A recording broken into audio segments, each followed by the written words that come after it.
So I'll just take you to the Notion homepage. It's grown a lot in popularity in the last couple of years.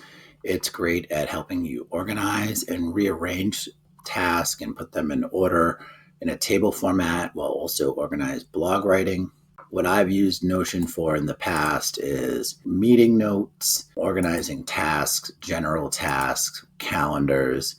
You can have a company home, an engineering wiki, sample type wikis. So it does build off the idea of a wiki, but also allows you to have specific groups, habits and fitness that I've created, finance and build, remote stand-up. You can have a monthly to-dos page. With Notion, you can really organize tasks. You can also do writing.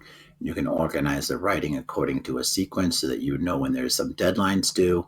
And here I have January 23 topics and content map that I've created, integrated it, and kind of begun listing different topics.